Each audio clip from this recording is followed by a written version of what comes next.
Yo, what's up, guys? Welcome to this episode of the Live, Train, Perform podcast. I'm your host, Sean Kober. In today's 5-minute fitness tips, I'm going to be covering off on the dose-response relationship in regards to fitness. Now, what is the dose-response relationship? This is essentially what we do in the gym, and how we do it is going to determine how our organism as a whole is going to respond to that. So our body's constantly trying to get back to homeostasis, and this is the optimal functioning of all of the physiological processes that go on behind the scenes. This is everything is operating as well as possible, okay? Everything's running smoothly. We're a well-oiled machine. Now, when we go to the gym, we drive the stimulus for adaptation. We challenge the system by lifting weights, by doing our cardio, by doing speed, strength, power work, energy system conditioning, etc.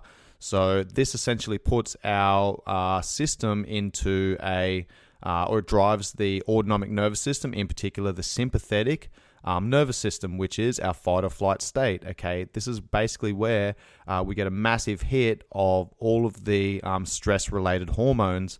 Okay, now what needs to happen is when we finish at the gym, we want to drive the parasympathetic nervous system. So this is our rest and digest. Okay, what happens here is everything calms down, everything relaxes, the system feels like it's safe. Now when you get in food, water, etc., your body's able to break down and utilize those substances to reinforce those systems that we've just put under stress. Now, a lot of people think that we just tear the muscles down when we go to the gym, we lift weights. Okay, yes, we do cause some damage to the muscular system.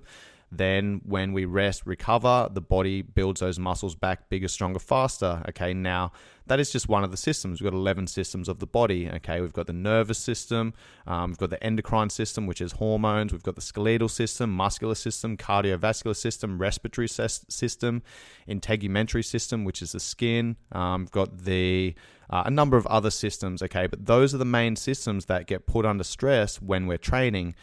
Now, if we cause a lot of damage to these systems, it's going to take a lot longer to recover back to homeostasis, which is our baseline, and then adapt above and beyond. So what's supposed to happen is we challenge ourselves just enough in the gym, rest, recover, replenish, repair, get back to baseline, and then adapt above and beyond. So we walk back into the gym, bigger, stronger, faster, better, etc. All right, now exercise is good until you end up doing way too much that exercise becomes damaging. So this is where the dose-response relationship comes into play. Now, I'm going to give a couple of examples of how to use the dose-response relationship. If I've got a headache, I know that I take 2 Panadeine Forte, and that's going to get rid of my headache. I'm going to feel better after that. I'm going to get back to, living my life and getting on with the rest of my day. Now, if I take 10 Panadeine Forte, I know that's going to fuck me up. However, that's what people do with exercise. They go, I need to make a change in my life. I'm exercising twice a week at the moment. I'm going to ramp that up and do 6 times a week. Okay, you've literally just tripled the amount of exercise that you're doing. Okay, and that dose may be too much for you at that time.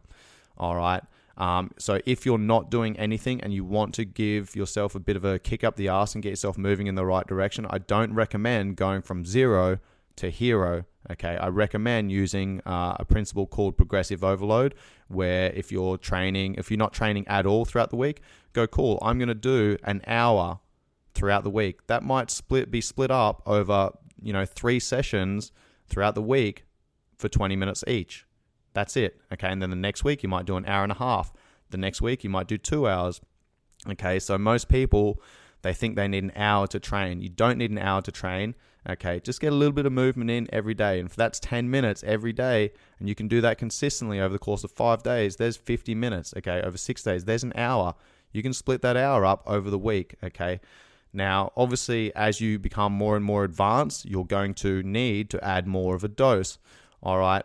Now, a point that I want to make here is if I'm going to use a cyclone as an example.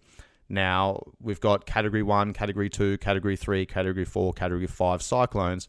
Now, if I'm planning my training week and I walk into the gym and I hit a category 5 cyclone on a Monday and I fuck up all of those systems and create a shitload of damage, then I may potentially be taking away from my performance in the rest of my sessions throughout the week. So what I want to do is try and manage my energy throughout the course of the week. Instead of hammering myself on Monday, I want to save something in the tank so that I can actually perform in my training session the next day. All right, so I'm thinking about my dose response relationship. If I'm hitting a category 4 on a Monday, I might hit a category 2 on a Tuesday, maybe a category 3 on a Wednesday, maybe category 1 or a 2 on a Thursday, and then I might round out the week with a category 5. I'm going to absolutely hammer myself knowing that I've got a couple of days to rest and recover.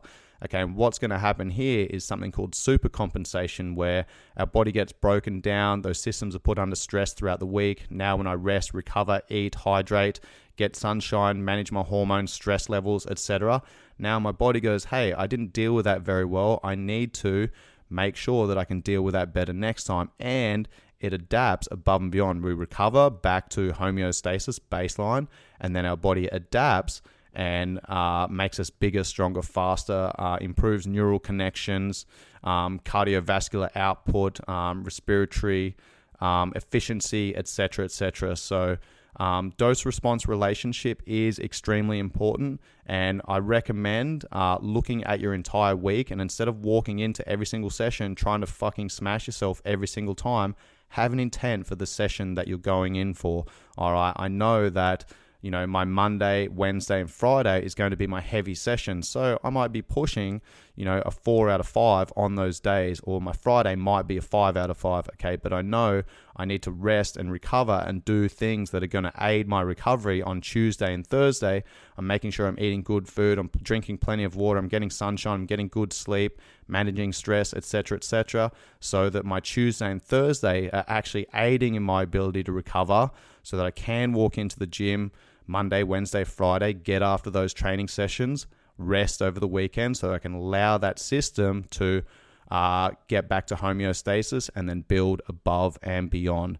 We don't change in the gym. Okay, we create the stimulus for adaptation. It's only when we rest and recover and refuel with the right nutrients at the right time, in the right ratios, in the right amounts, that we actually become better. A point that I want to finish with is, when it comes to training, think about stimulate the adaptation that you want. Don't annihilate, because then you're robbing from Peter to pay Paul.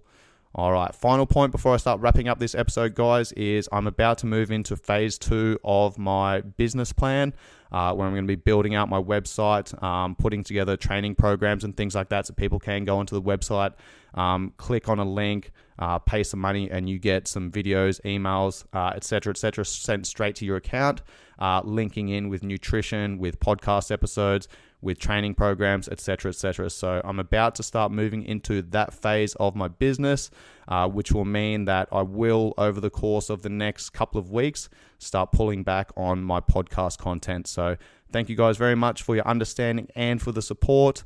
Any 5-star ratings and reviews are much appreciated. Much love, guys. Peace.